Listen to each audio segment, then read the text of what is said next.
Right, good day. Yeah, how you doing? How you going? Good, mate. How you going? Yeah, You good. Yeah, How's the trip over?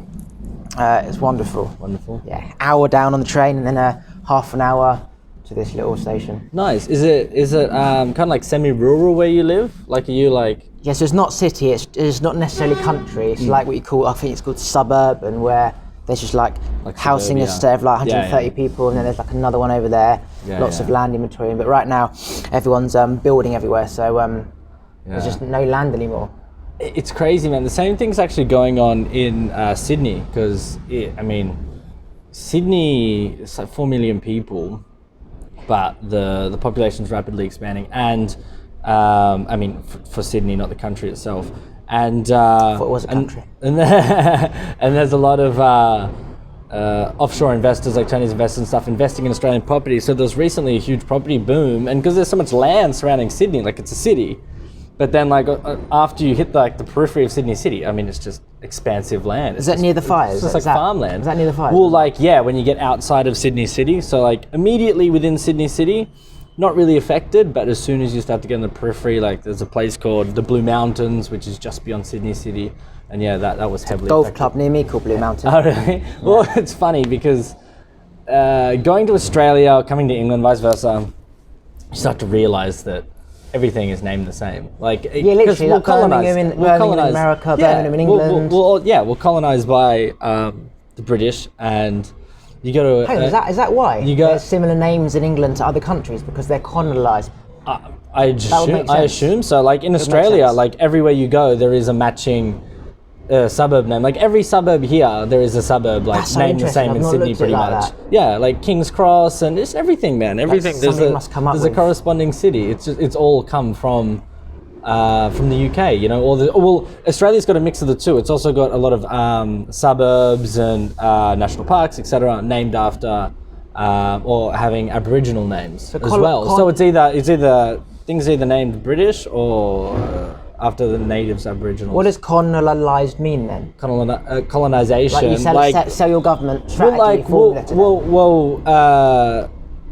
Australia was occupied by the Aborigines for, who knows how long, What's an Aborigine? I don't know. Aborigine is a native. Okay. Yeah. Aboriginal, yeah? Aboriginal, Aborigine.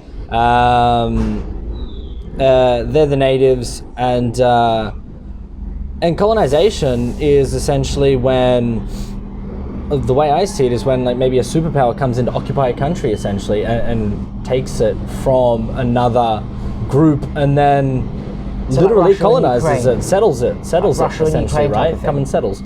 Or like Pakistan. No, that's more like a.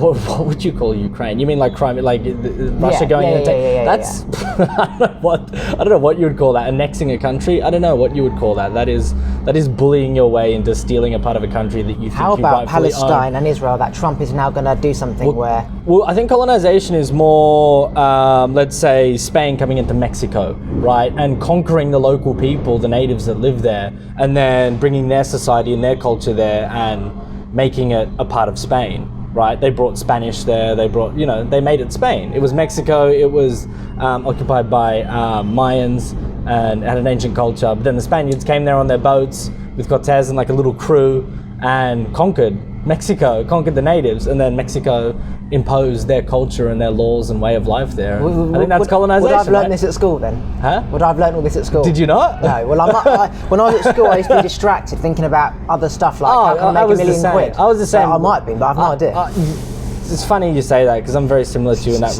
I'm very similar to you in that regard. Like, I didn't really listen at all in school to anything. I didn't know we went around the moon. But I'm also very inquisitive, and as I get older, the more inquisitive I get, and I like to do a lot of research. Learn things you want to learn. Yeah, learn things I want to learn, and I like a lot about history. I'm very interested in the human condition, the human experience, what people do, why they do what they do, and human beings can, not easily, but can be. You can find out a lot about human beings by looking at history, because we're creatures of habit. So for me to find out more about the human condition, the human experience, I look back at history. What have we done in the past? What do we keep doing over and over again, you know? And then you can find out a lot about human nature from doing that. And so I never listened to history in school, didn't learn a fucking thing. But can I swear on this? Huh? Can I swear? Yeah, do okay, cool. It's going on my website, do what you want. Okay, sweet. So yeah, and so you look at what we've been doing over history, and yeah, it's a nice warm tea, and you can find out what's going on. So for me, I naturally wanted to start looking into history and what's going on and what happened. So I taught myself all these things, you know. But yeah, like on YouTube. So I learned just from books, YouTube, everything, man. I've not read a book in my life. Yeah, really? Oh man, I only learned reading. I only learned from listening. Yeah. Or from visual, like. Yeah, some people are. Sound has always been here, but bloody writing on a book. Yeah, it's not natural. Some like, people learn in different ways. Some people are visual, some are audio based, like. Kinesthetic, audio visual. Yeah, 100%. I feel like I know a lot of people that read voraciously, like all the time. They're constantly just consuming information, but I really struggle to read a book, man. Like if I'm reading a book, my vision almost goes. There's a World War III happening outside. It's World War III, man. Human nature, man. I told you it's happening again. Yeah. Man, when I try and read a book, like the words start to almost like go jumbled, and I go cross-eyed, and yeah, like my brain jumps across to that one. I lose which line I was on, and then before you know it, the sentence is lost, and I don't know what I was following. I've got to start all over again. 100%, man. It's really hard for me, and but I force myself. You know, I force myself to get into the book, and once I start to get into a cadence, a rhythm of reading, I find it a bit easier. But I also read. A lot of the time I read very boring books because I like, I like things about like self-growth and history, and sometimes I would want to know the information, but I'm finding it really boring, and I love most things to read, but, man. When Audible's really cool. Yeah, a lot of the stuff I listen to is YouTube when I go to sleep. Yeah, it's great. Audio is fantastic, but I mean Audible, like the Amazon app, yeah, that's unreal. I've not got that. Oh man, it's amazing. Basically, it's someone just reading a book to you. Yeah. Someone just. You got to pay. They just read the book to you. Yeah, you got to pay. It's like £7 a month or something. Yeah, and then you got to buy the books and stuff. My and Summer subscription. It adds up, man. It's all adding up, yeah. And Summers is the. Do you know what Ann Summers is? No, what? It's like a sex toy website. It was just a joke. Like my subscriptions are adding up. Like I can't afford to get Audible. That's £21 a month. Can't skimp on the sex toys, bro. Cost me £15 to get it. I've got to cut my budgets. So you don't read at all? No, never read a book in my life. Bro, you gotta read, man. I like to. It's not that I'm proud or not proud. I like to just emphasise on the fact that I've got to where I am, and I can't read a book. Not that because I can't read, because I can. But it's almost like you don't need to follow the usual patterns in order to succeed, because it's all nonsense. I agree 100%. I can't actually write. Yeah. I can do capital letters. I can't do little letters. Why not? Again, when I was at school and you taught to hold a pen, my brain is on like the fourth sentence, and my hand is still writing the first word. So my hand used to cramp, and and I just couldn't write. It'd go off the page, it'd go down, it'd cramp. So I just couldn't do it. And so my signature, I just had to do a little curly thing, because my signature was never consistently like the same. Like a Fibonacci swirl, like whew. Just like cool. Just like a little letter. It's not a bad idea for a signature, actually. Because I couldn't get the consistency of the same thing. Yeah. Because you go to the bank, can you just sign in, please? Sorry, sir, that's not the right one. What it clearly is, I've got like a million different forms. So I never had one, and I just gave up. Then I used to write in capitals. Now I only write in capitals. I don't really write. When I do it's capitals. Even then, when I'm doing the H, that last line's bent. It's just, we're not designed to hold a pen. Like, it's all man-made stuff. Like, it's just, I'm very like, go back to the basics of what we were like in the jungle in the caveman days. And just go back to that and fit into society as you can. We're like that in a lot of ways, man. Like in a lot of ways we do, not in a lot of ways, we are like that, man. We are still hunters and gatherers, man. We're savages. That's what we are. That's what Homo sapiens are. And we need people. We're pack animals, and everyone's isolated. Like I'm on the train, right, and every single person's on their phone. No one's speaking, and I'm like, if you spoke to somebody, you'd feel so good about yourself, and you'd actually be like, oh my god, I spoke to this great guy today. Got actually so much in common, but no one knows that because no one's fucking speaking. Yeah, that's the scary thing about society. It really freaks me out. Like honestly, like the disconnection between people to nature is it's at its worst that I've ever seen it my entire life. You know, it's like everyone's so disconnected from each other and everything around them. Everyone's just like, we're on our phones looking for connection. Everyone's in a bubble, connection man. Is here. Yeah. Everyone's in a bubble. Everyone, like, there's so many things in life now that is distracting, so it makes it so hard for us to focus on the important things. Like, there's just things in your face constantly, just like sound and visuals. What food to eat, when was the last time you've been in like a large commercial shopping center? It's overwhelming, man. Like, honestly, when I lived in Costa Rica, I traveled to Central America for a year and a half. I lived in Costa Rica in the jungle for around 9 months. Lived in the jungle? Yeah, I lived in the jungle for around 9 months. Yeah, it was unreal. And when I came back home, I got back to Sydney, and one of my first days back, I ended up in like one of the huge shopping centers near Bondi Beach. It's called a Westfields shopping center. Yeah, and it was, man, honestly, I never looked at Westfields this way before, but I got there and I was overwhelmed. Like, it honestly, food, smells, people, everything, man, everything. It was just extreme, and I'm not like an anxious person at all. It made me anxious, man. It gave me anxiety, and I've never felt that way how before. How the fuck do I get out of it? It was like the flooring. It's all the way over there. Yeah, get me out of it now. Just so much, like, the flooring of all the levels and everything is like marble white, and it's like gleaming at you, and then like the lights and sounds that are coming from every shop. Every shop's pumping its own music. It's got huge neon signs with like the light is like so bright.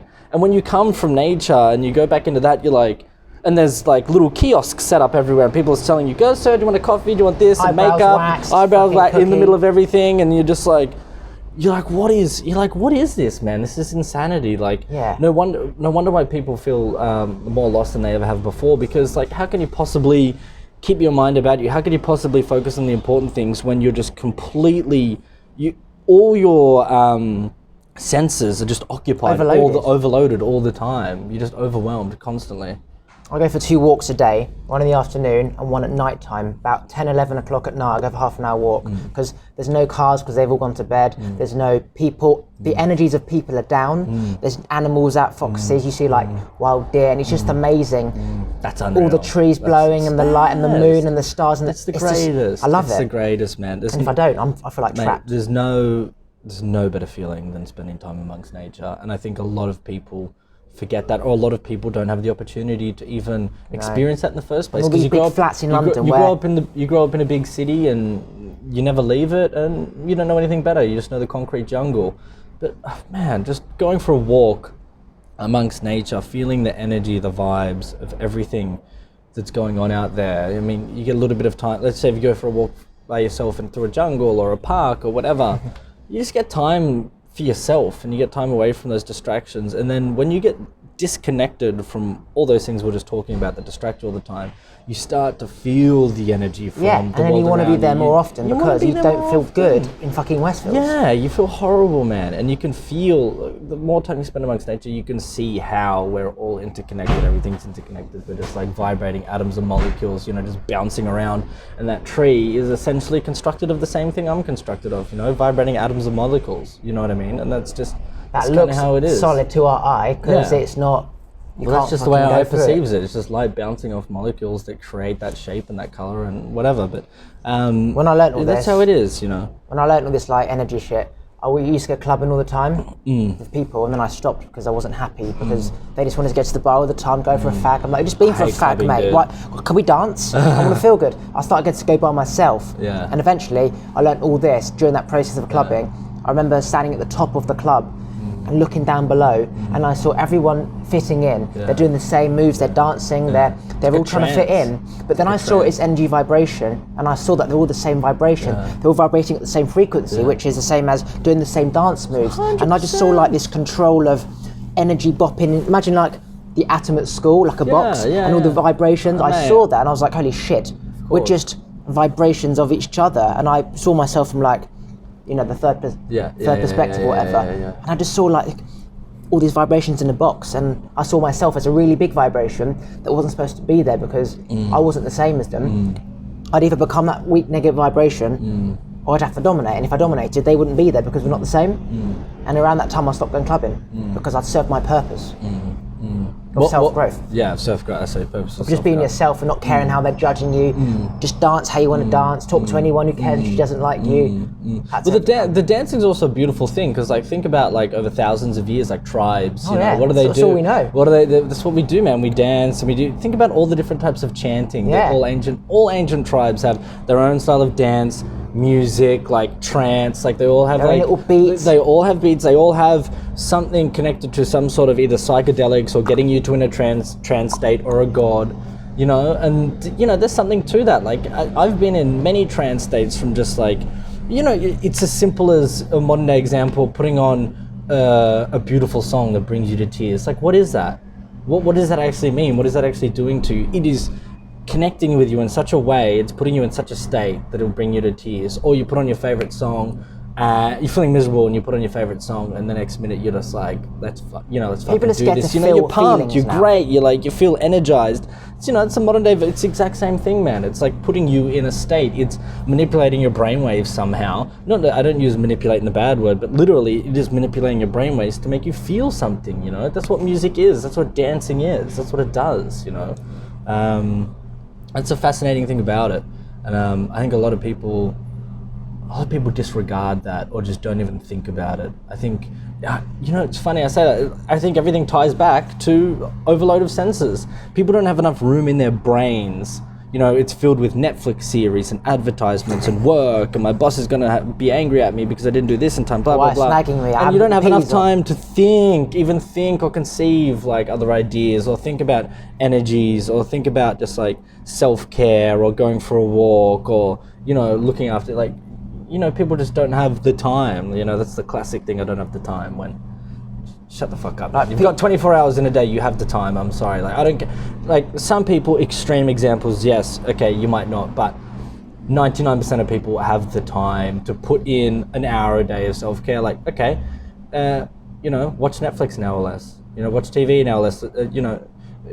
You can remove a million different things out of your day to create the time. It's people don't want to create the time and they convince themselves, oh, I don't have the time. It's like, man, time is just an extra half an hour. An extra half an hour. Like meditate for 15 minutes. You have the time. Get up 15 minutes early. You can get up 15 minutes early. Go to bed 15 minutes I don't know anyone who's working from or actually has financial commitments or work commitments or like kids or whatever from the moment they wake up to the moment they go to sleep. No, there's always time. It doesn't exist. Doesn't exist. You're only sleeping probably, like, average person realistically is probably sleeping like, I reckon 6.5, 7 hours a night, right? So what are you doing with the rest of the time out of those 24 hours, you know, like if they go to the gym every day, they don't have to go to the gym every single day. They can only go to the gym 3 days, and now you've got an extra 2 hours on 2 days.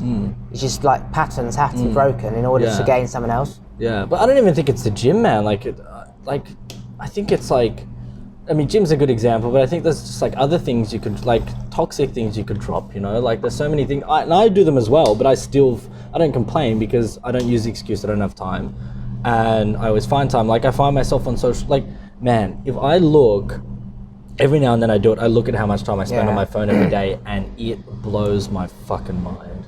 Like I put in a conscious effort not to use my phone. When I go for a walk, I leave my phone at home. Oh man, that's a great idea. When you drive, you put your phone in the boot. Oh man, you got, like, especially if you go on a walk or something like that, and you're going out with the purpose to clear your mind and connect with nature, like either turning your phone off or like whatever, or leaving it at home it's got to be done. I used to go to David Lloyd's spa. It's got to be, because otherwise you're not actually disconnected. You're going out for the walk, but you're still getting the bzz, bzz. Oh, you got a notification.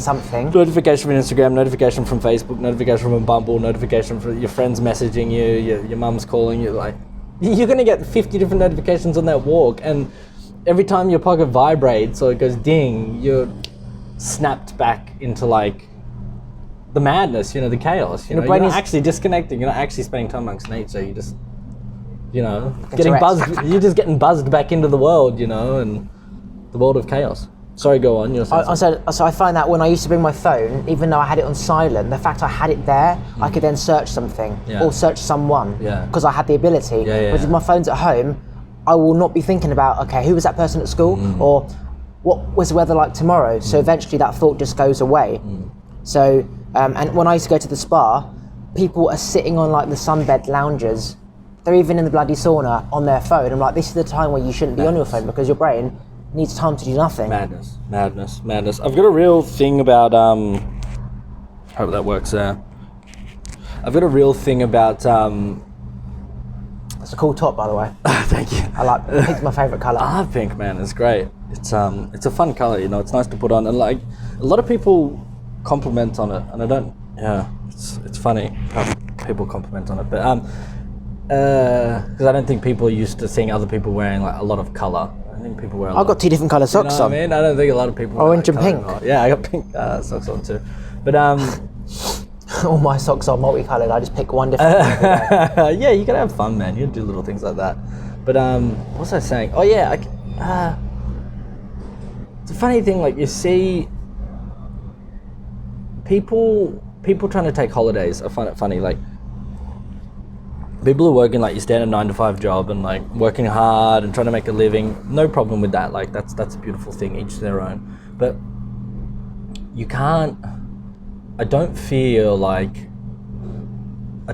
you can go to a resort for 2 weeks once a year and feel good about yourself. No, it's again the pattern of what Brits do or what people do. Yeah, it's just something that exists in the collective consciousness of Western society. I'll be on the beach in 6 months. So you can just live a shitty, toxic life until then. And then when you're there, you're not living. When you're there, you're not actually experiencing again, that's all fake. You're not experiencing the culture, because what I found was when I was traveling through Mexico, I stopped through Cancun, and I stayed at a resort, which is pretty not very typical for me. But I was with my ex, and it was a different stage of my life. It was different. Yeah, it was different stage of my life, and stayed at a really nice resort, and it's a weird place, man. A resort.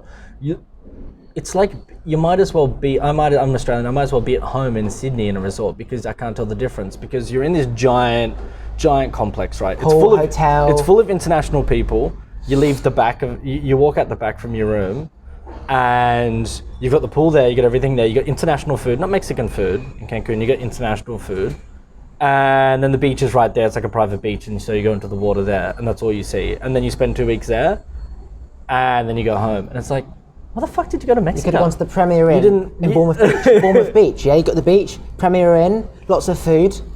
That's exactly the same. It's the same layout. It's weird, man, because it just doesn't make any sense. Unless you're literally just going to do nothing and you don't want to learn anything and you're not interested in Mexican culture or Mexico at all, then yeah, go there and do that and just lie by a pool for 2 weeks. And that's fine. I got nothing against that. But you don't eat Mexican food, meet Mexican people, learn anything about the culture, the music, the vibe of the place. You don't know anything about Mexico. You can't like if someone told me they'd been to Mexico after going to Cancun for 2 weeks, I'd be like, you haven't fucking been to Mexico. What else can you tell me about Mexico? You know, like what's the best program out there? Just anything about Mexico, like anything. Like, did you meet any local Mexican people? Have you seen a Mexican house? Did you eat at a proper taqueria? Did you hear any Mexican music? Like, were you in? You weren't in Mexico, man. You were in a resort that simulated your environment at home, that you paid a shit ton of money. That you paid a shit ton of money for to just do nothing, and that's fine. But it's just, I find it very weird, because it ties back to the problem where like people can't break out of this bubble they're living in, because their 9-to-5 is their bubble, and so they've got to live according to the collective consciousness, like what is socially acceptable and the standard that everyone around them is living. They got to live according to that while they're at home, and then they're going overseas and they're like, oh, I'm going on holiday, I'm breaking and free of that. But you're not really. You're just going overseas and doing the same thing. You're going overseas and just living with more international people, and people are really missing out on life. Other Brits traveling, that's who you hang out. Yeah, you're missing out on real life. No, but like, that's the humans, to sum up my fucking 5-minute rant. That's exactly. No, but humans are really missing out on life, like completely. When you need to really ask yourself or tell yourself that I'm here once. I could die at any point. The flu could get me tomorrow, and yet I spend all my time on my phone, all my time in an office, all my time just watching fucking Coronation Street. Like, I'd be shit scared. Like, fuck, I need to get a move. I get anxious. The only thing I get anxious about is dying and having not done all the stuff I want to do. Like, I want to do so much stuff that I'm like, how am I going to fit it all in? That's what makes me anxious, which gets me out of bed to fucking do it. And then I think, I look at just like my friends I went to school with, just go to work, come home, have dinner, go to work, come home, 5 days later, weekend, they go to the pub, same people, same shit, same beer, have a kebab. I'm like, fuck me. Like, I'd rather die right now than live that shitty life. That is death. That is death to me. I get anxious. Like, how could you live like that? That is death to me. I know how people. Well, I've got a theory on how people live like that, and it's just. Well, they're making those decisions based on. That's all they know. The way everyone makes decisions out of fear. They're afraid to be a gladiator in the arena and to fail. They'd rather sit on the sidelines and watch from afar, you know, than watch other people try and do great things or try and grow and try and be the best that they can be. Because they're afraid, because it's a scary thing. It's easy to live according to the standards of society. It's easy to go and for that 9-to-5 job, it's easy to go to work and come home, have that consistent income, know you're not going to get fired. Like, it's very safe, it's very comfortable, you know, and so to leave that and really pursue your passion and go out into the world and try and like become something great, that's fucking terrifying. And you will fail at some point, you will fall on your face and it will hurt and you will face adversity. And people know that, so they'd rather take the easy path. I thrive on the unknown, like not knowing where my life's going to lead, what we're going to speak about, where this will lead. I have no idea. That's what excites me. Like, I don't know what's going to happen. I don't like to plan shit, and I can't stand the norm. The unknown really excites me, of not knowing where life's going to take me. Like, you need to have a direction. Like, you're in the desert, you can't just go north, south, east and west. You need to like know, okay, that's north. But not knowing like what's going to happen, it really excites me. And people are missing out the fact that they need to know everything like by script. I agree 100%. They need to see all the steps. And I'm like, just fucking jump and work it out. And it's not really knowing. It's you're really just playing a trick on yourself. If you take that safe route, you're fooling yourself if you think you know. It's safer, more safe, probably, but not certainly, because you still don't know what's around the corner. Like, every time I think I've got life figured out, I just get checked by whatever, you know, life itself, and they're just like, man, you motherfucker, you got no idea what's going on, you know, like, you never know what's around the corner. There's a quote. Even tomorrow, there's always like something coming up, and it's the same for someone even if they're living that safer existence, you know. There's a quote, right, which is, the only thing I know is that I don't know anything, because you only know what you know you only know what you know based on the past. But that past is once the future, which didn't exist, and you think you know it, and then really you don't. We don't know anything. We know what we think we know and what we want to know. And like, we don't know shit. No one knows anything, because everything is just like relevant to when it happens. Every like scientist is like disproved at some point. Every religion's counteracted. Nothing really is that or that. Like, alcohol's good for you, alcohol's bad for you. Butter's good for you, butter's bad for you. Too much sleep's good, too much sleep's bad. Like, it's not just one rule, it's just circumstantial. Like, I find if I think a lot, I need less sleep. Whereas if I'm thinking all day, I need like 9-10 hours. So this doctor thing about 8 hours, it's relevant to people who just live the same life and their brain doesn't do anything. If they're just following what the boss has said, their brain's automatically going to be in that state. Like Trump, he works like 20 hours, he gets 4 hours. How does he do that? That's because that's all he's ever done in his whole life. His brain's built to it. He's a savage. Because if you know the language, you struggle. As much as he gets a bad rap, man, you can't deny that man is some 70-year-old man. He's incredible, man. He's incredible, and I don't mean that in a good way at all. I think he's a pig, but I mean, he's just like what he's achieved. You know, he's not even a politician, and he's the president of the United States. Like, that's nuts, man. He's a businessman, but he's done everything he's gotten to where he is by being a very underhanded, dubious businessman. Not like, you know, as many are, but and somehow he's worked his way to be the president of the United States. Like, I don't care what people say about him. Like, that's fucking impressive. You know what I mean? Not a good thing, but unbelievable. Do you think that it is all about leadership as opposed to policy? So he's a businessman, you lead. It's not about policy. But you need a leader as opposed to someone who can't lead. I think it's about just being a persuasive talker. I think it's just about leader. Yeah, being So a politician who can't lead, or a leader who works it out along the way with good instinct. Politicians have lost all credibility with society. Society doesn't like politicians, and they're not interesting. They're boring. People don't give a. People at the very core of it make decisions based on emotion. So people don't read policy anymore. Ask any American on the street what they know about either side's policies, like in depth. No fucking idea, guaranteed. No, Absolutely no idea. It's a popularity contest, but like it is everywhere in the world. It was a popularity contest, and Hillary Clinton is a perennial liar. No one liked her in the first place, and Donald Trump is an exceptional speaker. He's very persuasive. He's, you know what I mean? He's the slipperiest. He's a showman. He's the ultimate showman. Confidence confidence stands for He's the pinnacle of confidence and the ultimate showman, and he might win again.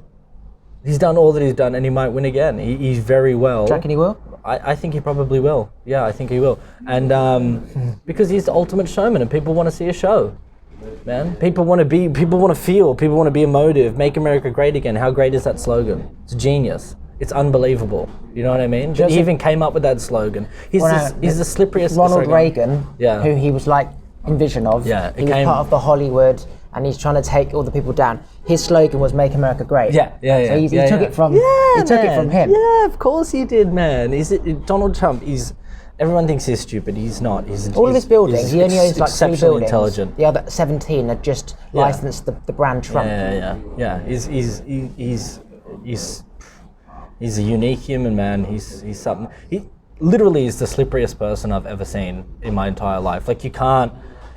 How many things has he done wrong? You can't touch him. He's like Teflon. Like, you can't touch him, even with facts. I heard him debating. Right now, his impeachment thing is pretty much over. You can't touch him with facts. You can't nail him down with facts. You can't nail him down with facts. I heard him. Yeah, that's that Terminator, like that's a beautiful car, visual tree, representation. Hillary Clinton, I was listening to the Joe Rogan Experience the other day, and it's fucking great. And they were playing an interview or a debate with Trump and a scientist, and the scientist was just like boom, boom, boom, boom, hearing the facts, and I can't believe Trump's exact words, but he was like, "No, that's wrong," and like that was it. But like he says it in such a way and delivers it in such a way that you almost believe him. But he's just full of shit. There's like a legitimate scientist who has nothing to gain by just telling the facts and his life story. Like, he's just telling what he's learned over probably like 30 years of like academic study, and then Trump, says one word and somehow he's right. And everyone's like, oh yeah, no, Trump's right. He said wrong. It's crazy, man. Like, you can't even beat him with facts. And that says a lot about human beings. What do you define as a fact?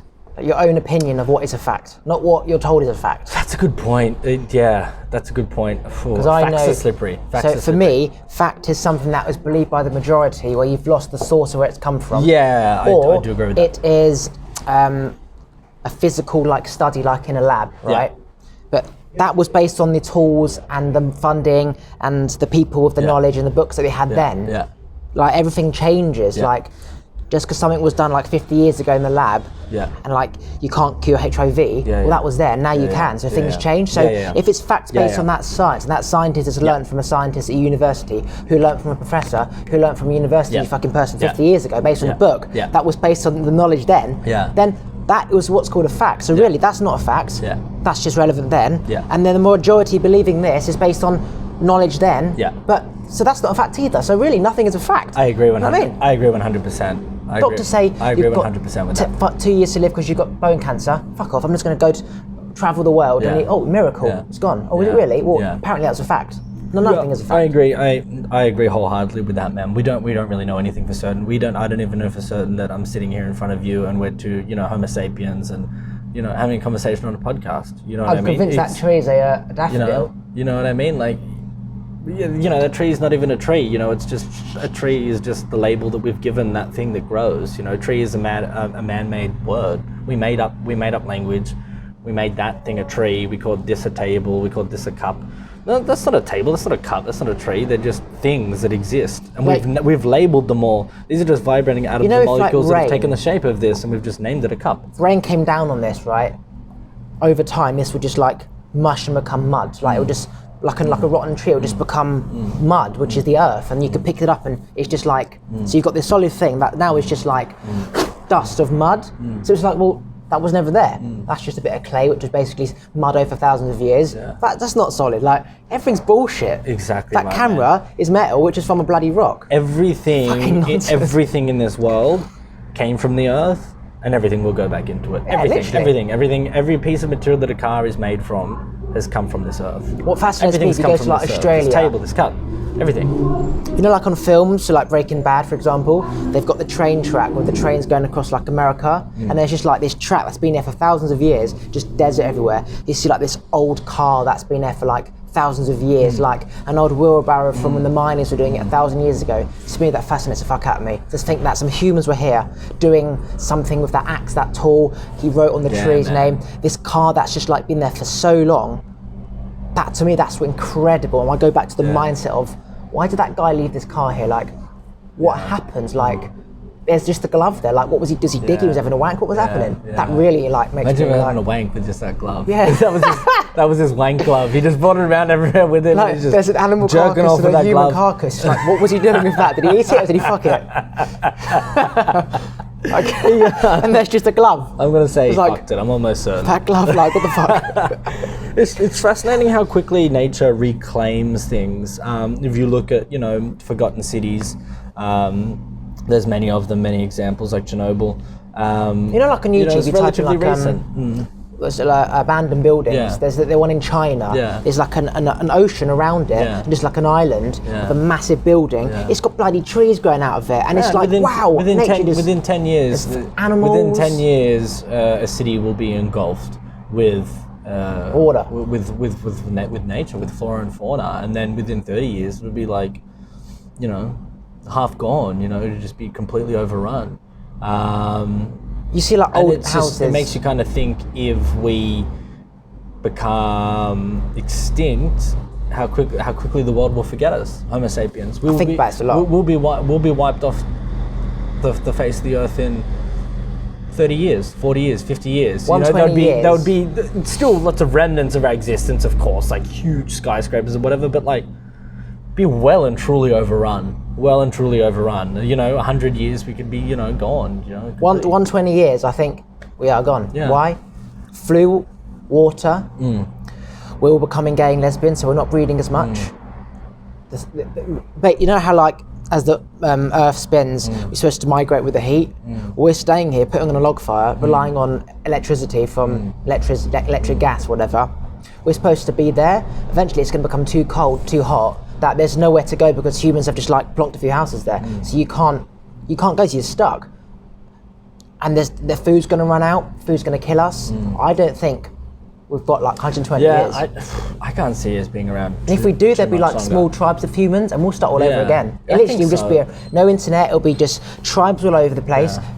Generations have died out, and you're back to like say our kids and their aunties and nephews and cousins, and then we'll start to trade again. Like, how did you say you made that computer? Like, what was that carrot? You have your meal? Can we trade? I think so. And we'll just it's a massive circle. It's going to reset. But 120, like think about it. If we didn't have flu jabs right now, this flu literally is the repeat of the flu like killed 50 million people. I was watching Netflix. Yeah, like this Black flu Plague. thing. Yeah. We'd all be gone. Yeah.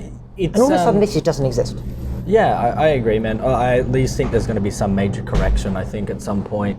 A civil war or a massive flu outbreak when there's not enough medicine to heal everyone. Yeah. There's going to be like a World War III it's or an sickening. outbreak. I'm quite excited for it because I feel like it'll be good for humanity. Well, like, I think it will be. I honestly think it will be like at some on some level because it's too easy. Because it's pretty. Society is pretty toxic at the moment, as it is. We need to realise that we're lucky. Like, if I'm one of the ones that go, then so be it. But the earth isn't balanced at the moment. We're just rape and pillaging the earth. Yeah, it's the earth is fucked. We've had it all too easy. We don't realise how hard it was to just like our grandparents, what they had to do. Yeah, man. And it's going to be one of a few things, but like something's definitely going to go down because history is cyclical, man. It repeats itself. So think about all the plagues that have happened in the past or the wars that have happened in the past. We're due, it's time. I'm not Jew, I'm Muslim. You might be Jew. But we're due, we're due for that, you know what I mean? We really are. And if it's not that, then it's the advancement in technology. Like, look where AI is. Artificial intelligence, look where we're up to with building robots and autonomous robots. We're also going in a certain direction technologically as well, where like humans are becoming robots, robots, and less. We're essentially merging with robots, and we're not as required as we were before. Our brains are dying because they're not stimulating. Man. Look at factories, like they've got those automated. There's like sleds on wheels that like just zip around factories, and they know exactly, they punch in coats them or whatever, and they just like picks up that basket. People are barely needed in factories anymore. Probably not needed at all, but I'm sure like still somewhere in China it's cheaper to have people and pay them, like $1 a day rather than have a robot. You know what I mean? So sadly, but there's a bunch of things conspiring at the moment in the world that are happening and transpiring and going somewhere, and I don't know where it's going to go, but you just strap yourself in. And so I consider it is like the Big Bang. There's going to be too much at some point where it's going to blow, whether it's a civil war, whether it's a flu outbreak, whether it's internet goes down because of whatever reason, the sun goes the opposite direction.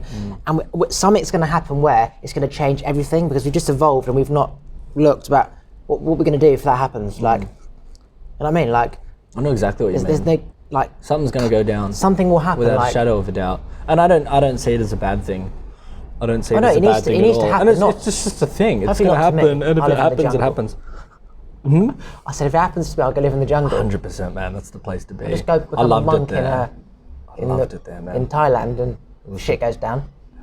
Yeah. I said to my parents, I'm not going to be normal, but if I can't make it, make a million so I can have control of society, I'll just go become a monk and not need anything materialistic and just live off. But even if you make millions, man, then that millions controls you. Like there's still control over you. Make millions, and then to make that millions, you gotta have responsibility and like things to do, and you're gonna have people to manage and blah blah blah, and then that million starts to take control of you. So I'm never getting a mortgage, never getting married, never having kids.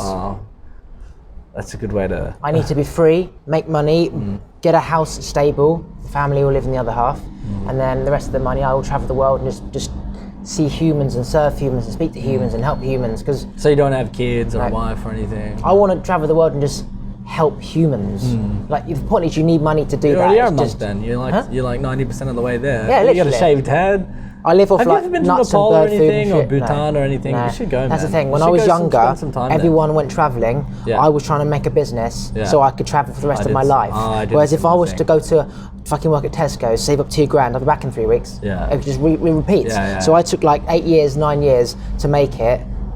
So when I make it, I can just go China, I can go Peru, I can go to America, I can go to the jungle, I can pay for a helicopter to take me there, I can go and see some Amazon tribes. Because it's a big journey. It's like a bigger picture. It's like investing in a stock. That's not going to go up now. I'm in a similar mindset at the moment. Like I've done a lot of traveling, but now the reason why I'm in London is to build my company, build my business, to make money, because I'm a documentary filmmaker, so I can go back out into the world and be free, because I don't want to. If I make a documentary, I don't want to have investors that are telling me what I can and can't do, how it should be produced, how it should be put together. I want a full creative control. If I'm going to make something, I need full. I don't need it, but I want it. I want full creative control. You're not in control of someone else's. I want full creative control. Which means you don't have your vision. Which means there's no point doing it. Yeah, if you get certain investors on board, then you don't get 100% say in how it's going to turn out, and that's important for me, man. Like if I'm going to go out into the world and try and capture the human experience and the human condition, I want to do that the way I want to do it, and I want to portray it to the world. I want to show it to the world in the way I want to show it. Otherwise I'm just doing something. I'm creating someone else's vision, and what's the point of that? I'm not interested in doing. Yeah, it's not fun, For me, that's what it ties back to. It's about having fun. That's what I'm interested in. That's what I just want to have fun. For me, life is a holiday, and I've got to do as much stuff as I can. When I go to like Mexico, I've got a bungee jump, I've got a skydive, I've got to go on that banana boat, I've got to eat all the food, I've got to shack a few ladyboys, I've got to find some gold in the sand. Got to get those ladyboys. I've got to do everything I want to do before I die. That's like my holiday. But apart from I'm not on holiday, it's like just doing this, doing that, doing this and that. Because that's it. We're here just by like, not luck because it's created, but we've evolved here by chance, like circumstances. So unbelievably nothing to lose. Tiny. So like, the possibility of us being here is, like if you go back like even minuscule. like 10 years where we've come from, and then go back 30 years, and then go back 90 years, it's like, well, massive steps happened in the last like 2,000 years, and then 300 years, and then 50, and then fucking 2 years. It's like so much has happened in these last like few years. When you look back as us as a whole, it's like how the fuck what happened? Our technological growth is insane. It's just going to go back round. Insane. Every year it's just like leaps. Like I like to think about like TVs and things like that as an example. I think, like, are they going to start folding? Are they going to roll up? Like 30 years ago, what was a TV? You know what I mean? What was it? It was just like even 20 years ago, you had the big like, it was really like bulky and thick. It had that huge back on it, it was like just a big box, a square, and the quality was garbage. A chessboard, like a magnetic chessboard that you can roll up. Well, just imagine, right? TV is like that big, but it rolls up, but because it's got such good pixels in it, the quality is still like 4K, even though it's rolled up. So you can carry your TV with you. They've probably just roll it up on the wall, and it's like fucking amazing 100%. quality. Oh, what's a projector? Projector is based like it's unbelievable. Like you look at a standard TV now, and like a typical like someone from Western society in their home, and it's like this huge, like an average TV is monstrous, and they're not even that expensive anymore. No, literally, like my TV. This is cheap. You can get like a giant, stunning, like crazy 4K, like beautiful TV for nothing. My TV's around with £1,000, and I got it for £200. Like unbelievable. Then the first TV I got was £1,000, and now it's gone down to £2,000. There's no value anymore. They're unbelievable. There's no value because the technology is just so readily available. I think everything's going to go to £1. It's going to be like fair trade, rather than like this was £6 and your jumper was 30. It'll just be direct trade. So like businesses only compete because they drop the prices. So imagine like all these hairdressing shops are like £7. Okay, it's going to go to 6 and 5 and 4 and 3. All these car washes with the Europeans, 453. Chicken wings, they're going to go from like 99p to 89p to 79p. Well, the only way they're going to compete, as everyone else does it, is to drop the price until it's literally £1. It's the only way forward. It'd be like a carrot for a bar of gold, like it used to be. Yeah, a carrot for a bar of gold. No, because I saw the other day there was an ad with a stuck on some like clickbaity thing, and it was like a gold bar dispensing machine in Dubai or something. It was like a vending machine that like, I don't know, you put X amount of money and it gives you a gold bar. Really? Yeah. The same value? Yeah. No. It was like, I think you got to pay the proper value of the gold or whatever it is. So it's just worth amazing the same as the gold? Yeah. But it's probably worth more. Pound's going to go down, that gold stays the same. It's just amazing seeing a vending machine that spits out gold bars, man. Are you into crypto? Have you got any crypto? I don't. There's a guy here that, where I'm staying, an Italian guy who's into crypto. He's a cryptocurrency. I don't know what they call a miner or trader or whatever you call it, but he miner like creates the software so you can trade, whereas the coin you have to buy. Right. He does something like that anyway. He was telling me about it, but like my brain, like I just go cross-eyed and my vision goes blurry when someone's telling me about it because I can't make sense of it in my head. Like when someone's explaining like the blockchain, like simple things to me, like I can't. If you already know about it in advance, then you can listen to what they say, translate it to your own language, in your own time. Yeah. But I don't know anything about it. Yeah, people don't have time to answer all your questions for you to put it all in your head. Because there's so many questions. Like when someone's explaining it to me, there's so many questions I've got while they're explaining it to me. It's like 50 steps, but they're all knotted, and you need to put them in order. Yeah, like every second word they use, I'm like, I've never. Okay, well, what's that? Stop. What's that? Blockchain? Yeah. Why block? Why chain? Yeah. Okay, how's the blockchain that? How's the blockchain made? Who blah blah blah. Like every second word, I have like, I need a book to read, on that word, just to figure that out, to put the whole thing together. So I understand it to like this much. I got probably like. Do you think it's going to remove cash completely, where we're just going to be all digital? I think if it was going to, it would have by now. It's really weird. It seems to be taking off very slowly. Like it's relatively big thing, but if you ask the average person, not many people use it, man. Something will. Cash isn't going to be around forever, dude. Like already cash is almost gone. Like everyone pays for things with their phone now. Have you got that here in Yeah, like Apple Pay. Boop, yeah. Everyone pays, like, I've got friends, and then Australia just brought in a driver's license on your phone now, so you don't need a physical card. So I don't know if you guys have that here, but it's so easy to take a picture of a fake license unless you check the number with the government. Oh, I think it's like a legitimate app. Like it's an app, and you got to go in, and it's like a. There is one here, but no one really knows about it yet. Yeah. It's official like government thing. Like you can't just take a photo of your license. It's like official government app with like certain things. I don't know. I think, for example, you can't trick them. Our thumbprint is going to be connected to our bank account. Yeah. Everything is going to be thumb. So if you're in Tesco's, your thumb, it connects to a database saying how much is in your bank. Yeah. So that will pay for it. Yeah. No phone, no wallet. That seems like one of the most simple ways to do it. Lockers, security, don't need padlocks. Yeah. Thumb. Yeah. But there's a problem with that, man. And you can't replicate a thumbprint. There's a problem with that. Your privacy's gone. Like you have a digital we already have a digital footprint. The government have our fingerprints anyway. We already have a digital footprint everywhere, but like I feel like that's going to another level of like. Yeah, actually, maybe you're right. Yeah, the governments do have our fingerprints in our data already, really, don't they? So it's not really taking another step. It's scary to think how much information they have on us. Like right now, my phone, anyone who knows anything about really... Well, they could be listening right now. Yeah, anyone. It probably is. Like. No, Google. You know, like Apple and Google. Yeah.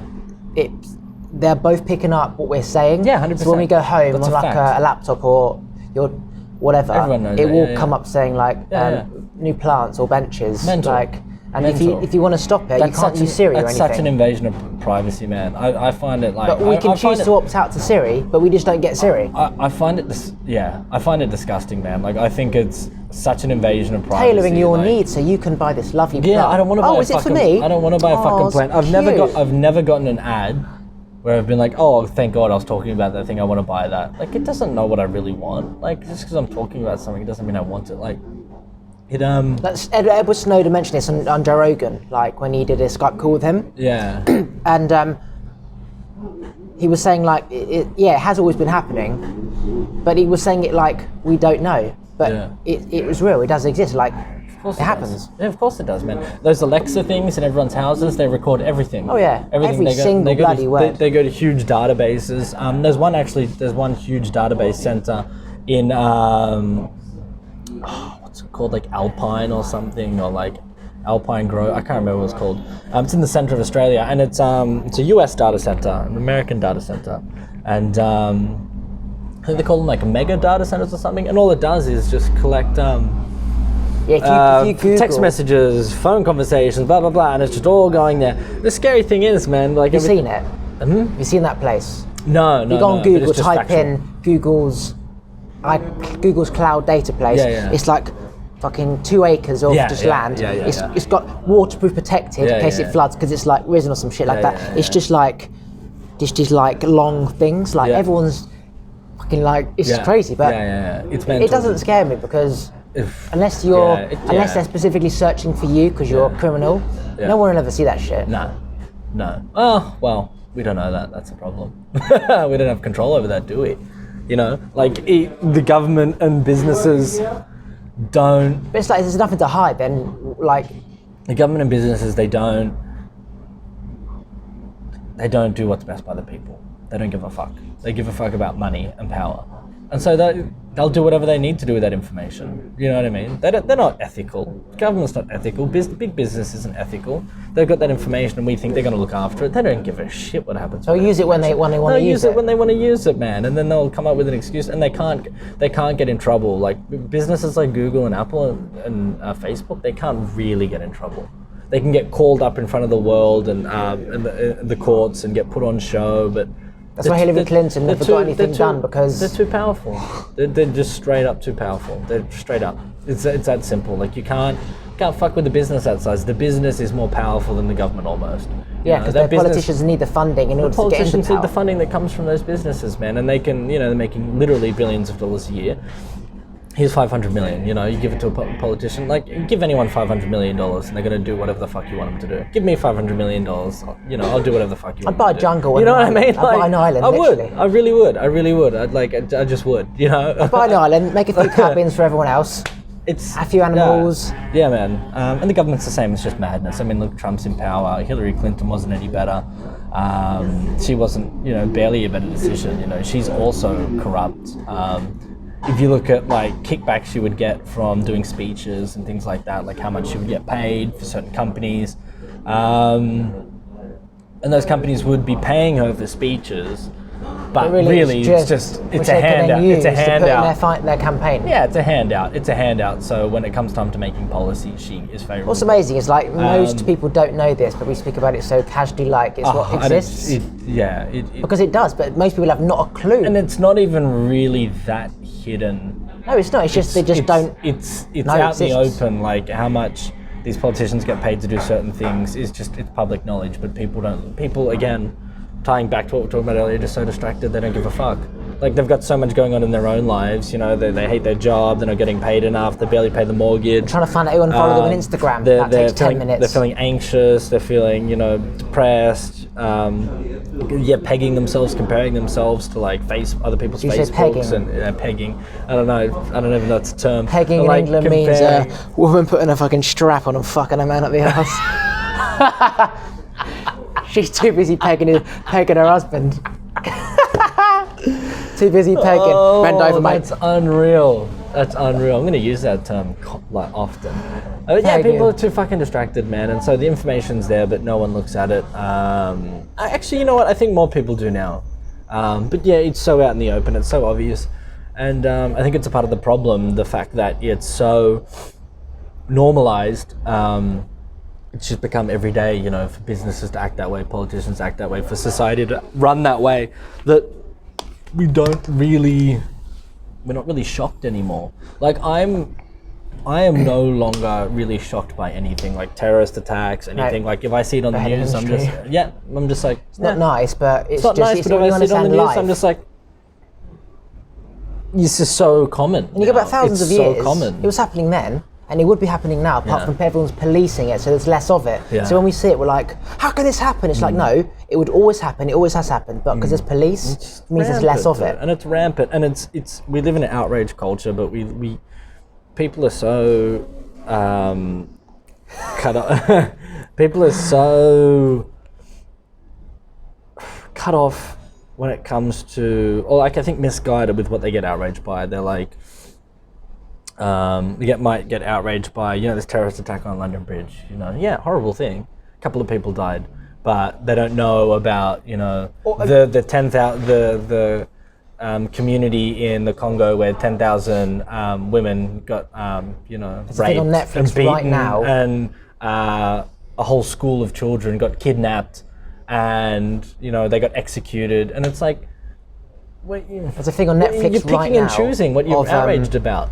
Thing on Netflix right now with the CIA and how many plots that they've stopped in the last 3 years. It's like 10 different plots. There was like we see the London Bridge thing, but there's so many plots that was so close to happening, playing stuff in the street that for every one they've stopped like 20. Yeah. But when you watch on Netflix, which I should recommend you do, you see the process.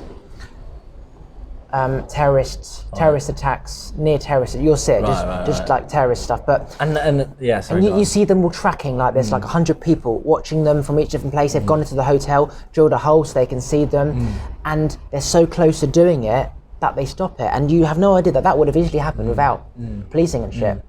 And it's funny. On top of that, crazy. That's stuff that they've stopped, that they're telling us about, that they're letting Netflix, or putting on Netflix, they're not really telling us what's going on. Why are they gonna fucking tell us like real stuff? Like I'm not saying the show's not real. I'm saying 100%, but I'm saying like there'd be so much more going on above that as well, like stuff. But they'll keep stuff back. They'll emphasize they're not stuff. Gonna, because also they want to show that there's no point trying. They want to show we're gonna. Well, the CIA want to show that they're doing something and they are saving people, because they're a business as well themselves. They get funding every year and they need to show that they're doing certain things. Mr. CEO gets his nice paycheck. Yeah, exactly, man. But there's like also a lot of shit going on that we just have no idea about, man. Matt, can you think about all the things going on in the world right now that we have no idea about? We've come from, we're all part of a small tribe. We just know what we get told to know. Like, and yet we see all these other tribes. There's nothing to do with us. Yeah. So it doesn't matter what's fellow human being, I emphasise. What's happening over there, None of my business. I'm focused on right now and out there. Like, it doesn't exist. Like, I don't give a shit what's happening in fucking Congo and Russia and, you know, they're playing fucking further down the... Like, sad, but none of my business. None of my business. I can't see it. I don't care. If I was to go on a holiday there, then, I might care a little bit. We're just focusing on so much nonsense that's just not serving us any purpose, and it's just... What do we care about, you know? What should we care about, you know, really? You were speaking about people like music and how it makes you feel good. We're in the same negative vibration for so long that when we feel something that makes us feel good, we're like, oh fuck. We suddenly feel emotion, we revert back. Whereas a positive person like us is used to nature, that when we go into a negative space, we feel the difference. So for them, it's the reverse. We're used to that positive, we can't be around negatives, but people are so depressed that when they suddenly hear a nice song and it makes them shivers, that they all don't like that feeling, but that's what they need. I don't know, man. I don't know what people... It's funny because we sit down and we have this podcast and we talk, and it's a beautiful thing, and it's us to talk things out and even reflect on your own life and get other people's opinions, and it's great. But like, when I really think about it, like, get to the core of it, like, I don't have answers, you know what I mean? Like, I know what I've been told, and I know what I've been taught, I know what I've taught myself, but I don't know what we should be focusing on, really how to live, like, if I'm being 100% honest, you know, and how people should live, or how even society should, you know, try and correct itself. I know what works for me. I know I like spending time amongst nature. I know, like, I like self-growth. I like, whether that be like through physical activity and getting more exercise, or, you know, just mentally growing and reading and learning more. I like love. I like adversity. I like making love. I like the ability to achieve a sense, create for myself a sense of achievement by adversity. So like pursuing a certain goal. So I just assume all human beings need these sort of things, because these are things that are fundamental to my happiness, but I don't actually know if they are, you know? You know, like when these travellers go to Australia, or they go to Thailand, these hippie people, and they get together, they do fucking all these DMT and shit, like that hippie positive vibration group, but they all live in different parts of the world. Do you reckon there's going to be like a country, like an island, where they all just come together from like everywhere in the country and just live on one island? Like, as opposed to like saving up to go travelling in Australia to meet again, but it's an actual like city. What a great idea, man. Build like, if I want money to then build like a city for homeless people. Right, so you go to London, you put them up, whatever. But how about building a city? Not even a city, just loads of cabins, like, but it's like a new town, but it's all these spiritually free people. When you all live together and have little fires at night time and chant and dance, and the problem is, man, people have tried that. Work visa expires, you got to go back. The problem is, man, people have tried that, and shit always gets weird, man. It just turns into a cult every time. Yes, you know that thing on every time, man. Netflix or something? There's tons of them on Netflix. You can see that what you just explained is a perfect example of the ideological society that I would also love, but always goes dark, man. And I think it's because human beings fundamentally, we're selfish. We're always looking out for our own best interests. We really are, because not in a bad way, but we're innately built that way because we need to survive. I've got the keys to all the houses. They're trying to kill me to get the keys. You know, we are. I built this city. Yeah, you know, we are.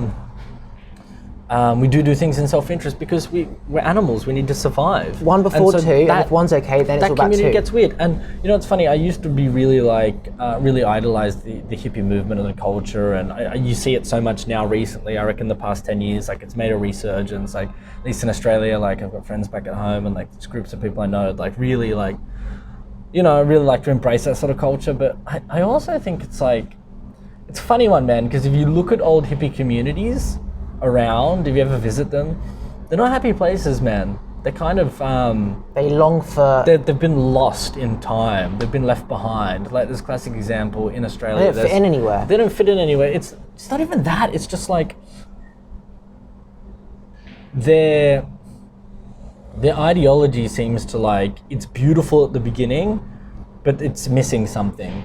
It's missing something at some point. Like, I think we need some sort of like adversity or striving. It can't just be like free love and peace and like that all the time. I think we need challenges and goals and to be growing. And I think if you don't do that sort of thing, you just get left behind in the world, because there's a classic example of this hippie town in Australia called Nimbin.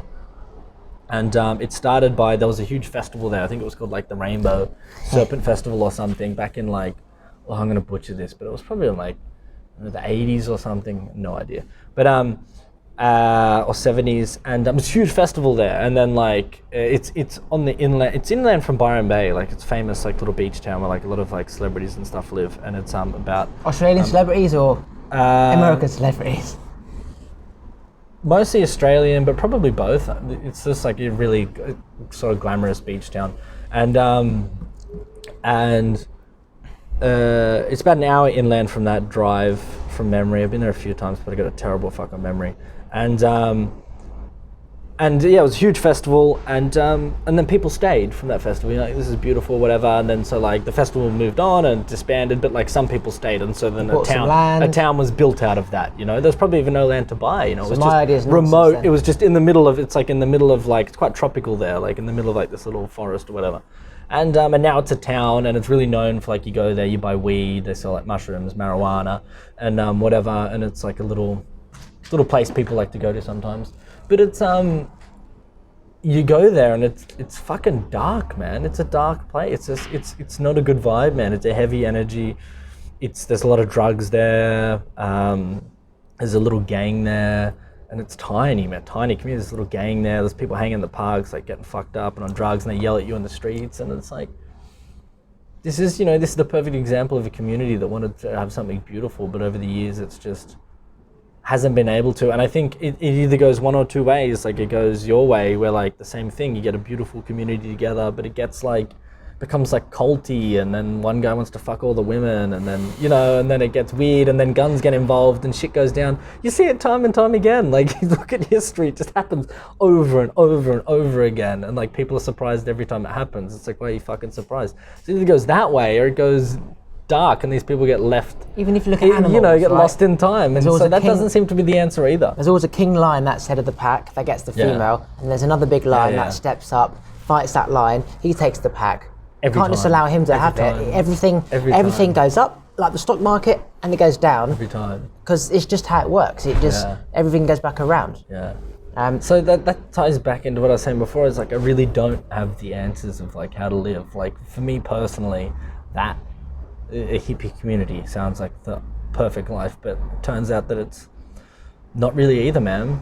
Like if I always want to be smartest man in the room, have the most knowledge, but if knowledge is just what I've learned up until this day, I've either got to be learning every fucking day so I keep up, or otherwise I won't. Like you can't keep learning everything, because it's just like, what will you be doing? Just sitting on YouTube watching the stuff.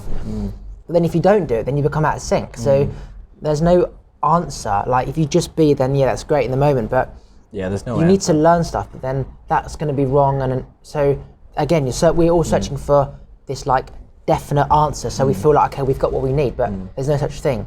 It just, you know what I mean? There never is. Like just another bit of knowledge, just another Netflix series, and another one comes on, just another girl, then I'll settle down. Because they feel good. Because they're feel good things, man. They're just little spikes in your serotonin levels, because it feels good. Like we want freedom. You get lost in the world of a Netflix episode, and then they leave you on a suspense, on the cliffhanger at the very end, and then you can't wait for the next one, and then you start feeling something inside, like, oh, I gotta watch it. There's like something pulling you in, because you want that hit of serotonin again. You want to feel good again. You start watching it, and the music comes on for the intro, and you're like, oh man, this feels good. Like something comes over you. You got another hour of this great feeling, but again, it's taking you out of the real world. And what are you doing when you're watching these series? You're just wasting time, essentially just completely wasting time, like when you fundamentally, because we're wasting time. You could waste a whole weekend just watching a Netflix series, then boom, you're back at work again, and what did you really do? I find if you were to just meditate rather than watch Netflix, it's like, okay, this is boring, like so therefore you need like this in between. It's not just like this or that. It's like all circumstantial. It's not this or that. Like I'm not saying Netflix is bad, it's like, it's great. People want love, but they want to be free to have sex. But then when they're free to have sex, they want love. And if they give the same rule to the other partner, all of a sudden, okay, I don't like the fact you're having sex, so I won't, but then you want to. There's no like this or that. It's just like it's just neither. It's like, you know, quantum physics. Yeah. It's particle wave and both. It's this, that, and that. It's grey, black, and white, which means it's just circumstantial right now. So because at the end of the day, everything it is just now. So what's happening next week or tomorrow is irrelevant because it is just now. It's like, are you gay, you lesbian, you straight? No, but you fucked a guy 10 years ago. That was then. Yeah, but it's like, no, if I wanted to fuck a guy now, does that mean I'm gay now? Yeah. Anyway, it's like everything needs to be certain or like definite. Exactly, and nothing is. No, that tree looks solid, but then over years that would just be a bit of mud. Nothing is, man. Bit of mush. I think like my most recent kind of, not theory, but like the most recent way I'm trying to live my life at the moment is just to literally try and enjoy every little moment.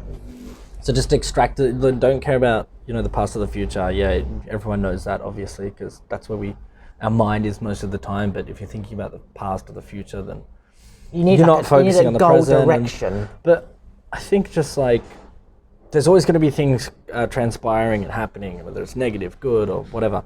But if you just try and extract the beauty from every little moment that you're living, every little bit of moment in time, then like green tea, I think that's appreciate a pretty good, it. I think that's a pretty good. And the colours, and right now the cool breeze on the back of my neck, and the colour of this table, and everything, just all my senses, just try and appreciate every little moment. And it's impossible to do all the time.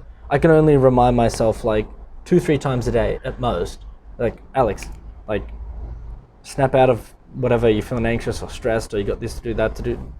Tell my mind, like, shut the fuck up. I try not to appreciate this fucking moment. Like, you're sitting here in this beautiful like space, like you said, the air's lovely, like it's aesthetically beautiful. We've got trees here, like there's nature, there's two plants. bald guys with a scar on their head when they fell over when they were 10. Man, did you know I didn't know I had that scar until I shaved my head? And your mum was like, yeah, you fell over when you were 10 and almost killed yourself, did I? Dude,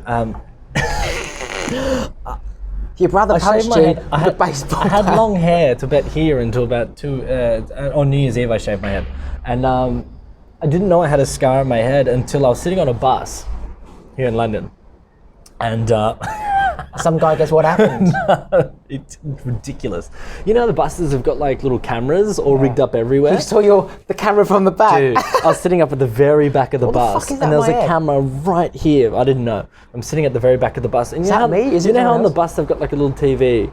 Yeah. And it just shows you like a loop of all the different shots that are going on. Yeah. It's like a deterrent for people on the bus. Yeah. And so I'm looking at it from afar, and I see and I see like the back of my head. I'm like, oh fuck, that's my head. And it's like the square on the TV, and it's just my head. And then I'm like, it's 2. Yeah? It's 2 scars. Really? Yeah, you got 2. I've got 2. Turn around. Yeah, it's like there and there. What a trip. It's almost like someone had a fork and like just like a barbecue fork and went. Really? Yeah, there's 2. What a trip. Anyway, I had no idea that was there, and I can't entirely remember how it happened. And I was like, oh, is there like fluff in my hair? Because I thought it was like white on my like little fuzz. And I was like, and then I was like, and then it wouldn't go. And I was like, what? And then so I waited for the screen to do its whole loop through all the camera shots, so like the top, can you the driver, please, the side, wait a second, the thing, and I'm looking at the thing, and then it comes on again. I'm like, why can't I get rid of this fluff? I'm like, it must be a crack in the camera, like the lens of the camera or a reflection. And then I was like, you feel it? You feel it soft. And then I was feeling it, and I was like, do I have a scar on my head?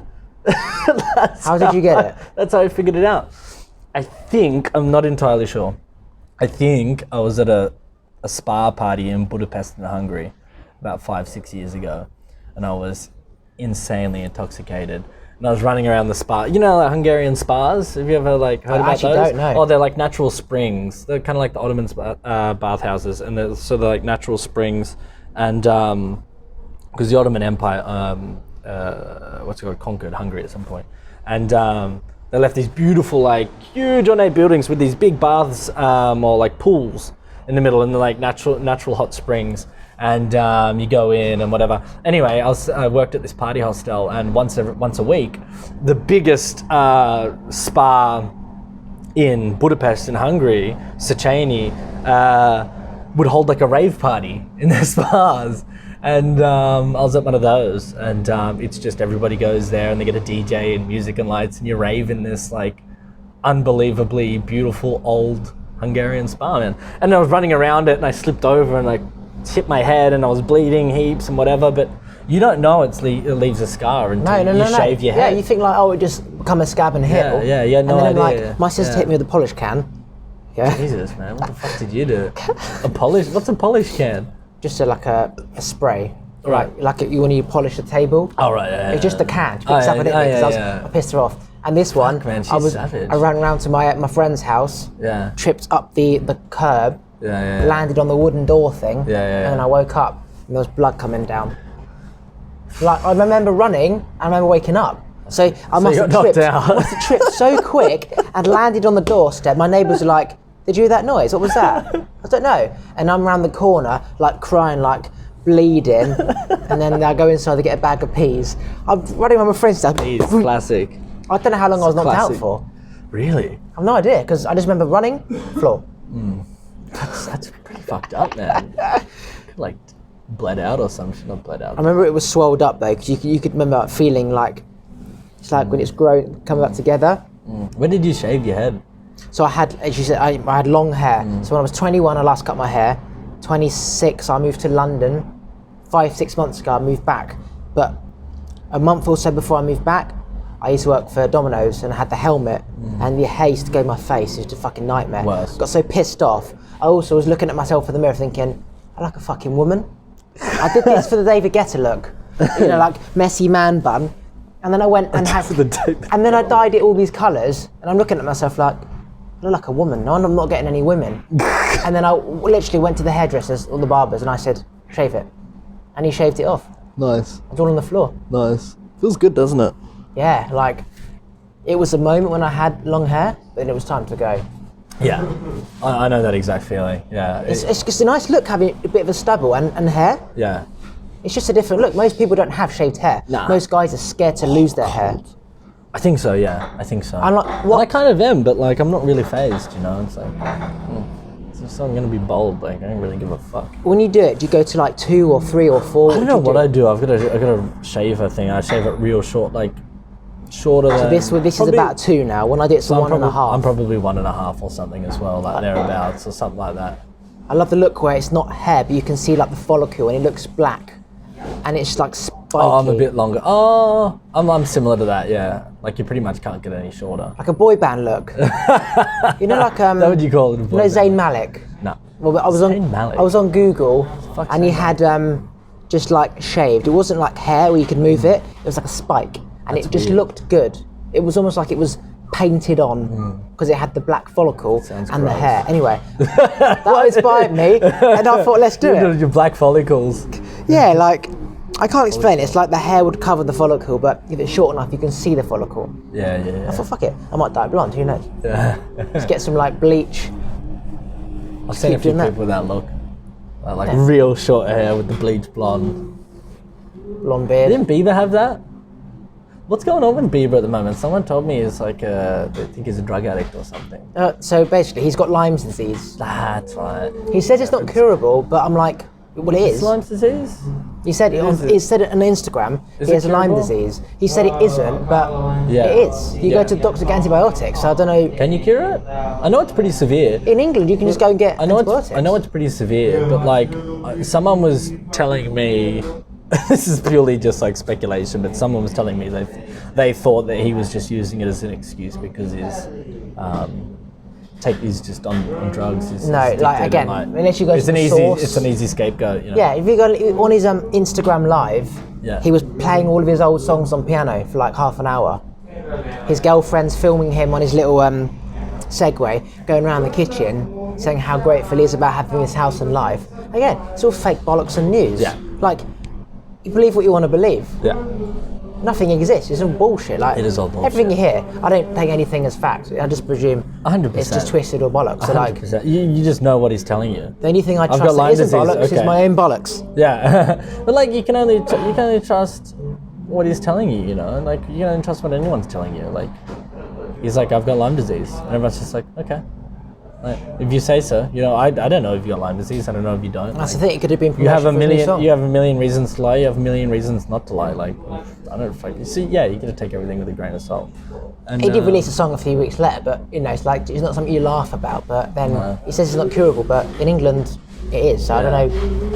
Maybe in America there's not. He's a strange dude, man. Like, he was brought up in weird circumstances. Like, when he was super young, he became one of the most famous people in the world. You know, like, what does that do to a person? Like, he has managed it. Like, I was.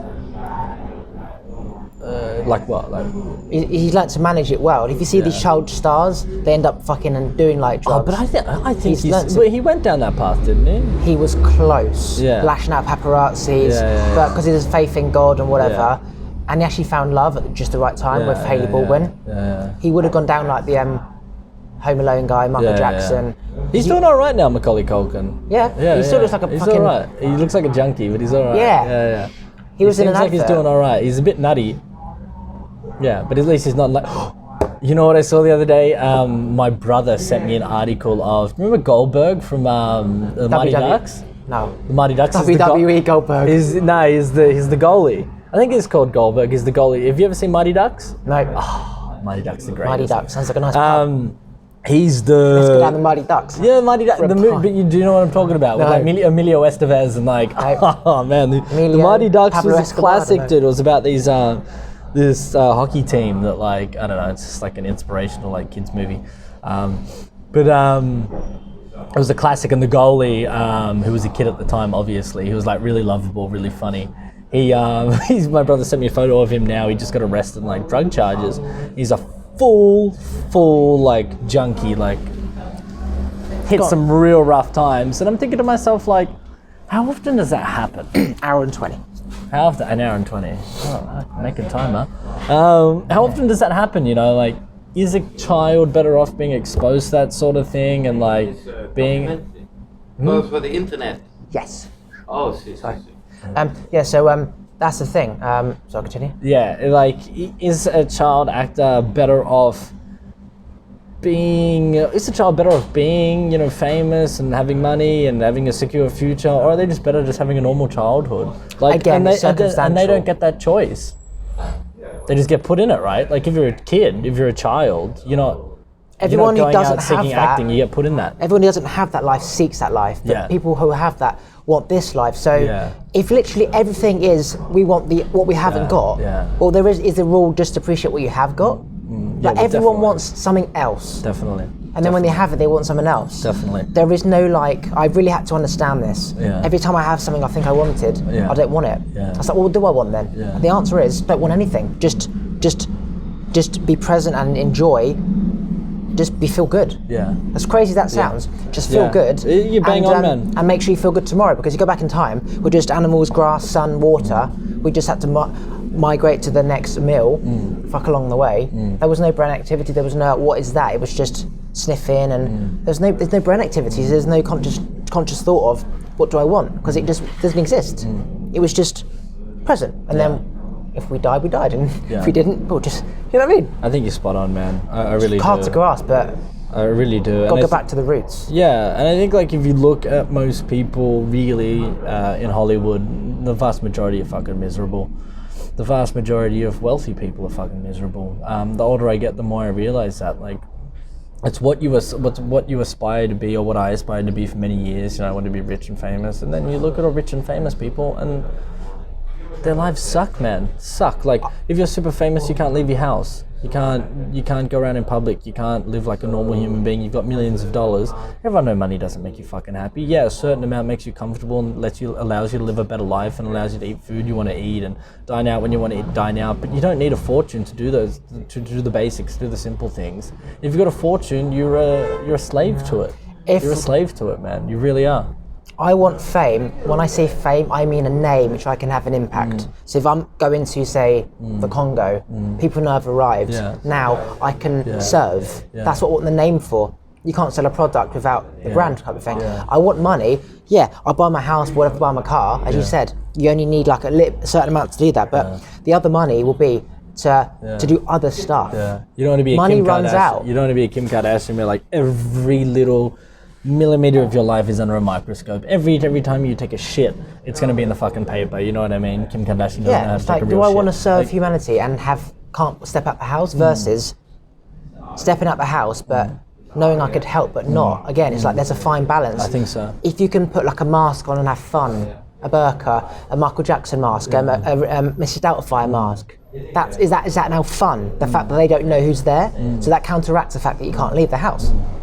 To me, that's what I'll do. I'll put different outfits on and like different voices, like, hello, I would like to order some food. Oh, it's a Russian guy, it's Michael Jackson, To me, that'll be fun. So it's like, I accept the fact that no privacy or whatever, but then the fun I'll have. Yeah, but then I'll be like, but the problem is Justin Bieber. Yeah, but the problem is that you'll be isolated from society. Because, and that's what all these people are, they're isolated. Like you said almost at the very beginning, or maybe even before we started this, that people need connectivity, people need other people need contact, people need relationships. And when you are a superstar or extremely famous, you don't have that. You're isolated from society because your only friends would be other people in the industry. You can't have normal friends, first of all. You can't, I think some manage to, but like, if you allow yourself, you can't go out with the boys to the pub. You can't do anything normal a normal person does, and you can't really have those real life interactions. And like you said, okay, you can still go out into society and mingle with society under a guise, but you can't really you can't meet anyone as yourself. You got to meet everyone under that guise. As your persona. As your persona. And they look up to you like you're fucking Jesus rather than just having a normal chat. So you're just completely isolated, man. You'd go fucking, I would go mad. I would honestly go mad, See, that's the thing. I've thought about this over and over again, and the outcome's still the same. For me, I would love to just go into a place, not for my ego, like everyone knows me. I love people. I'd love to have photos, I'd love to talk. Like, I'm not just going to be like, take a photo, go back to doing that. I'd have a chat, have a talk. Like, everyone would be like a friend. So this thing about, oh my God, Justin Bieber, it's over in 3 seconds because I'm having a chat with you. Like, say, what are you doing? Where are you shopping? And that's more valuable to them. But I want that connection with so many humans because that's what we all long for, human connection. So if I've got this name, I can connect with anyone. Yeah. But Justin Bieber couldn't do that. Because he was a bit of a prick. No, but he just couldn't. I suppose I'm different in terms of. I think if he steps out in the public and he tried to have a normal conversation with someone, it wouldn't work.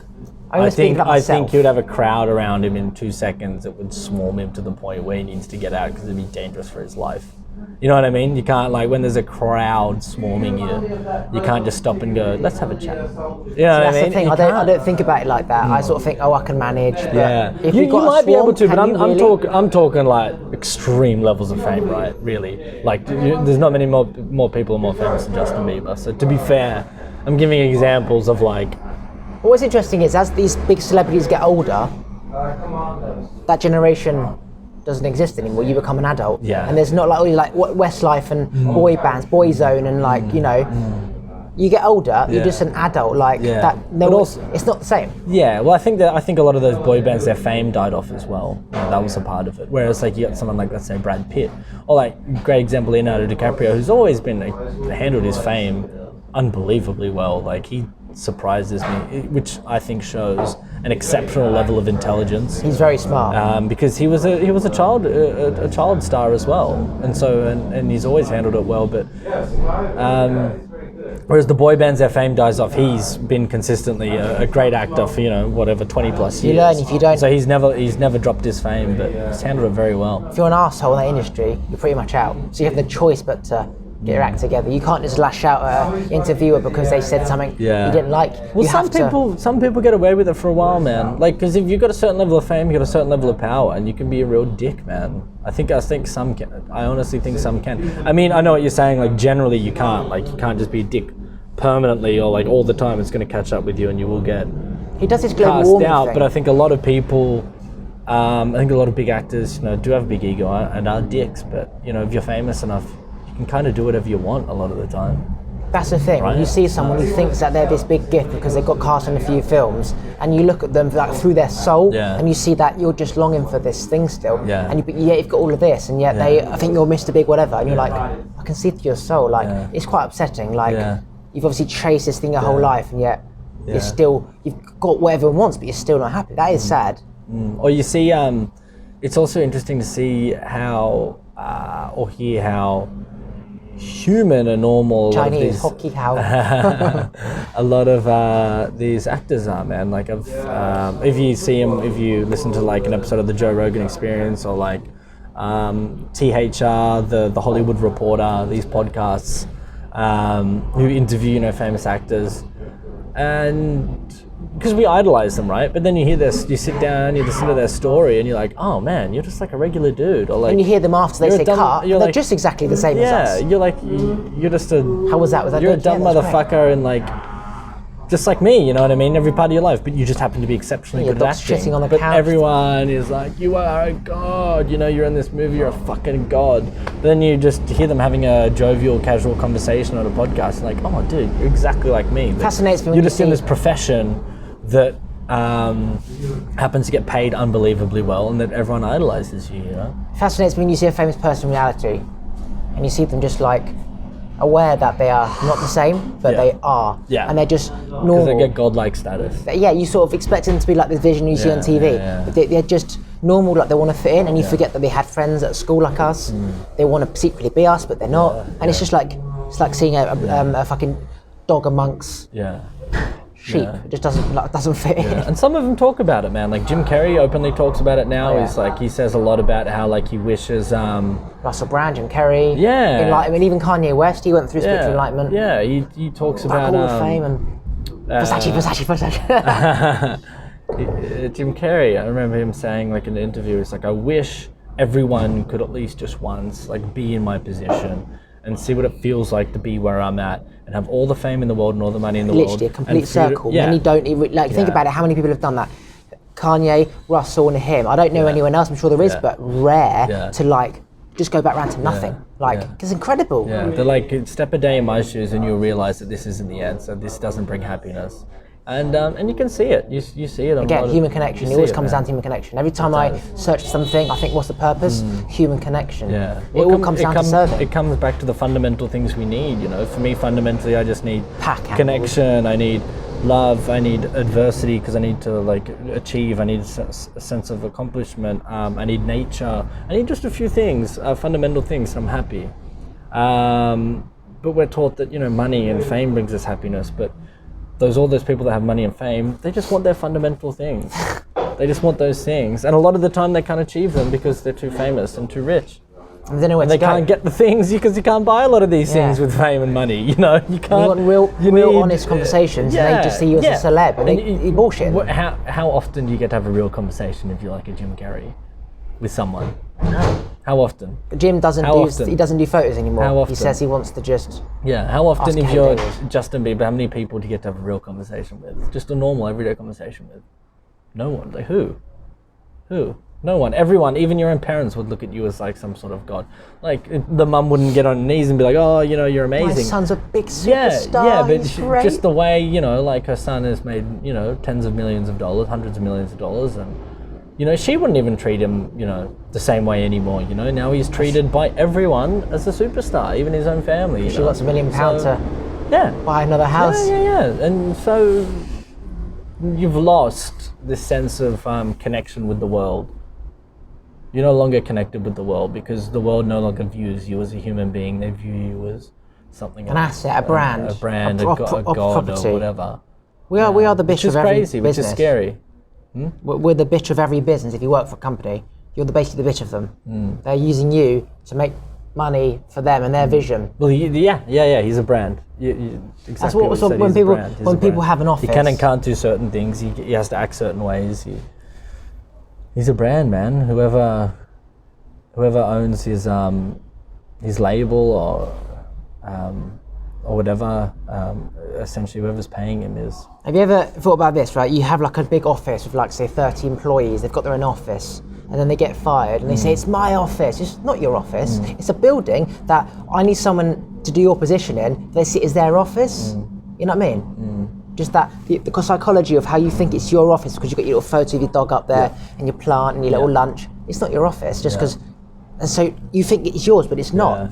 They can replace you any day, but use your little comfort home. And it's not their office either. Like, No, it's not he's your boss's office. It's renting it. It's not his boss's. It's not your company's office. And he's renting it from banked money. That's not even his. Nothing. He's renting it from the guy that owns the building, and it's not the guy who owns the building's office because he's borrowed the money from. He's got a mortgage from the bank. So no one knows anything. And it's not the fucking bank's office because the office is just a fucking space in the sky, which like metal and plastic and a frame was put around it, and so someone can sit in it. But it's really just a fucking space in the sky that someone's monetized, right? When I used to live in London, I used to Domino's deliveries. I'm going into like these new flats. It feel like a prison. There's so many fucking buttons and numbers and digits. You go in and there's lifts. I'm like, shit, how am I going to get out of it? Like, how can humans live in that space? There's just to go for a walk or get into nature, you've got to go up the lift, down the stairs, literally come up there, go all the way across the whole building, up again like that. Yeah. There's literally gardens in the middle of buildings. Prison. Yeah. Yeah, and then people leave that prison. Fuck can you live like people go from that prison to go to an office to work, and so they go from one prison to another prison, and then that's their life. You know, they leave their house, they get on a bus, they get on the tube, they go into a metal steel tube, and they go down underground. They're covered in tiles and steel and metal and the little tube station and adverts, and then they jump into the tube, this steel box, and it takes them to their office. They get out, see a little bit of sunshine. Hey, well, even in London, you ain't going to see sunshine. It's just grey sky, and then you go. If you can, there's buildings, the sun's over there. Yeah, and then you go into the building, and then you're now again. I come out my office, sun's over there now. You're now again in a steel prison. You're on the phone, you're at your computer, you spend the day there, and then you go home, take the same way, and that's your day. And put that on repeat 5 days a week, and that's the majority of your life. 50, dying of diabetes or cancer because you didn't look after yourself. Man. That's rough. That's rough, man. That's real rough. And some people don't really. I mean, I personally believe just about everyone in the world has the option to better run. Everyone in this world has the ability, ability to better themselves in some way, because like some people come from extreme poverty, and so it's hard to say, just get out of there and just do this. But at the same time, like, there's lots of people who've done exceptional things with their lives that have come from extreme poverty, man. Lots of people. Like, you can, and maybe, okay, if you're in Ethiopia and you're picking rubbish out of the garbage tip and that's how you live, and that's what you were born into, then it's going to be especially hard for you. But there's always potential to grow in some way. That person might be able to grow from that to, like, I don't know, just at least creating. It's not raining. I thought it was raining for a second. To figure out a way to maybe like create more food for the family eventually, and then, like, I don't know, move into a bigger. If they live in like a little shack or something, like, build on that and expand. I don't know. There's always an option to, like, grow at least a little bit in your life. You know what I mean? I don't believe there's anyone who can't do anything. Unless you're like a gimp in a basement somewhere. Like, I don't know.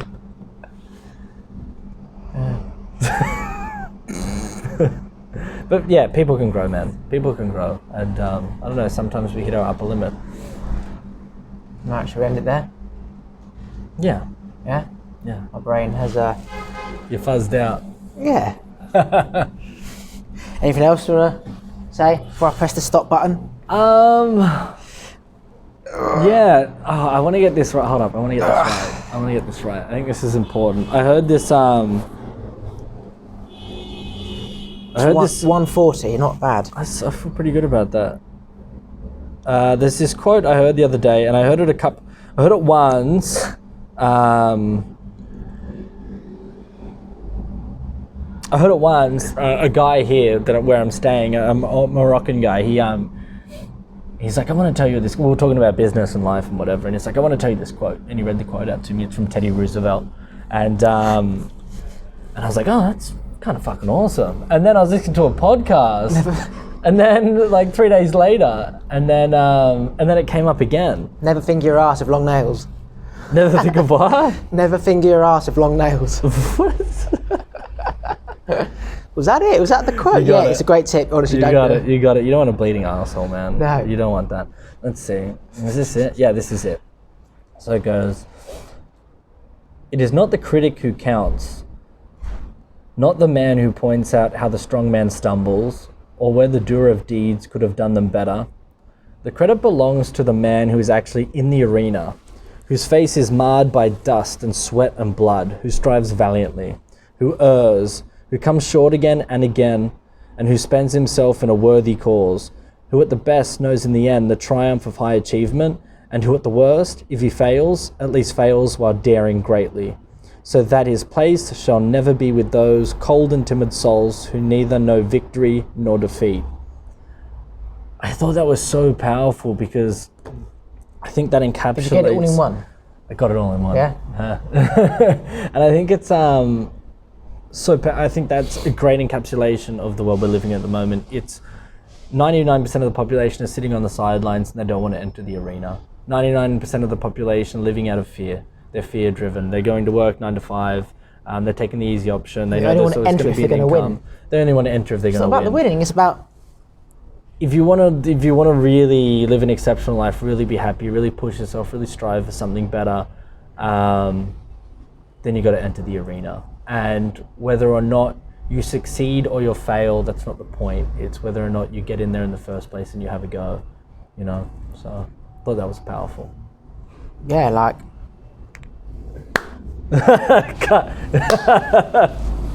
Right.